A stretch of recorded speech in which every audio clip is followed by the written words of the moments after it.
Jasper Skytram, 11.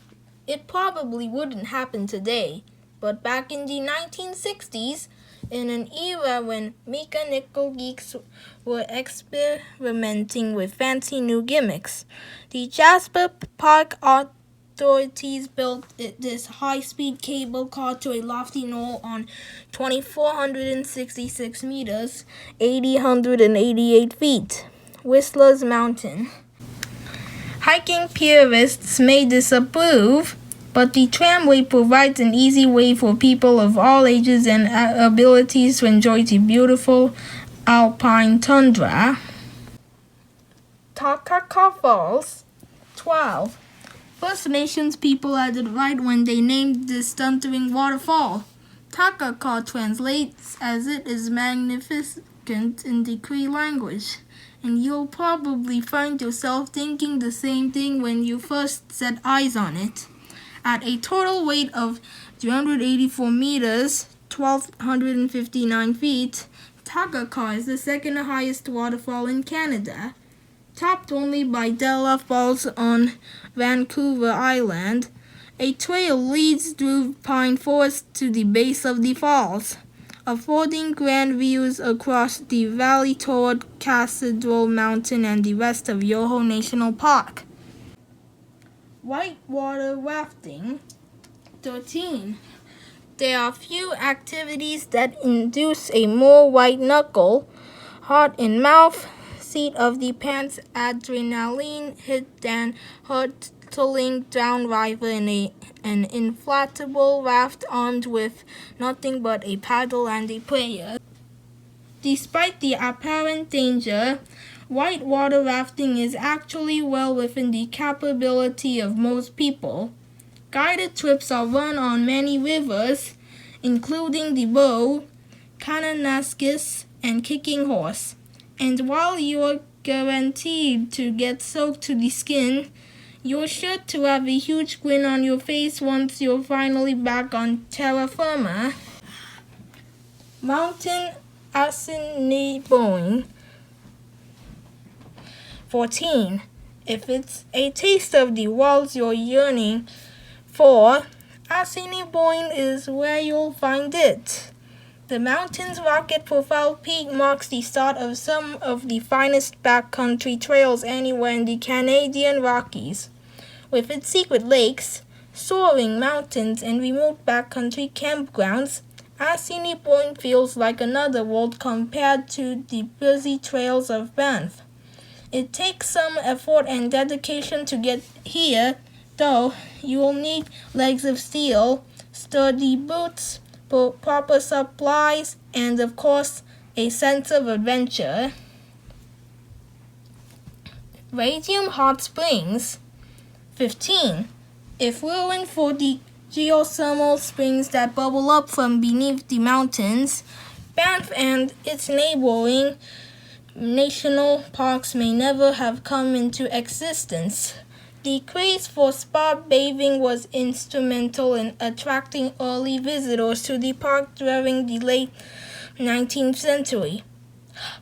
While the original site at the Cave and Basin National Historic Site is now off-limits to bathers, you can still take an outdoor dip at the twin pools of Radium Hot Springs, as well as its sister springs in Banff and Jasper. Glacier's historic hotels, 16. As much museums of park and park history as evocative places to stay, Glacier's historic hotels date from the second decade of the 20th century, when they were built by the Great Northern Railway to accommodate travelers fresh off busy cross-continental steam trains. Paying homage to Swiss Charlotte-style architecture and seated in areas of natural beauty, these noble structures survive today with their rustic spirit intact. Old school rooms in places like the many Glacier Hotel lack TVs, aircon, and fancy gadgets, but retain bags of Gilded Age glamour. Bears in 2 Medicine Valley, 17.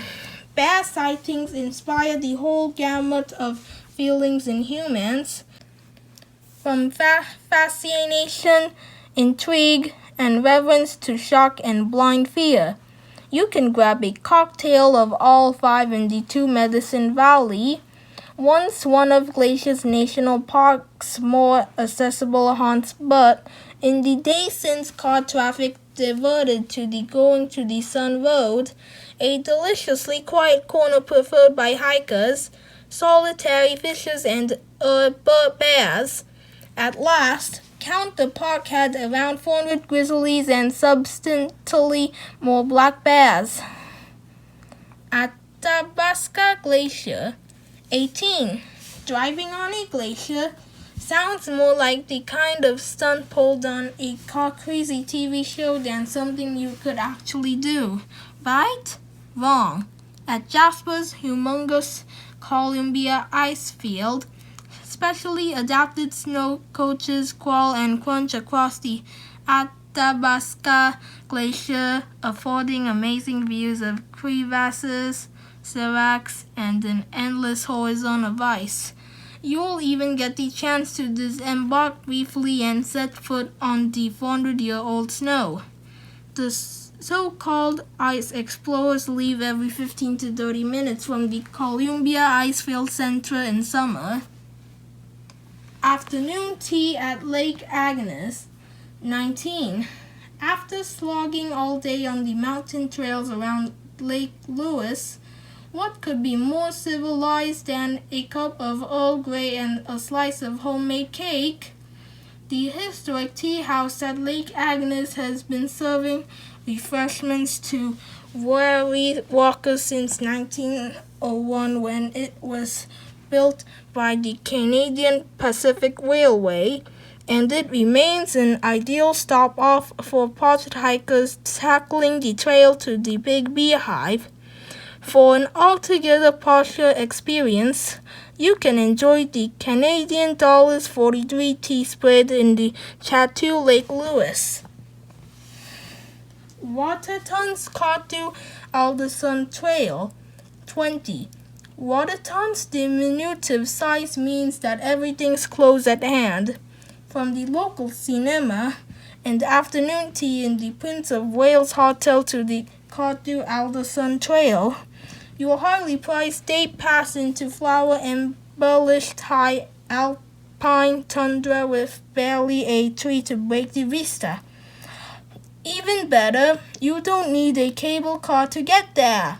Just catch the early hiker shuttle to Cameron Lake, climb 4 kilometers, 2.5 miles, to scented pine forest, and you're there, on top of the world, or feeling like it.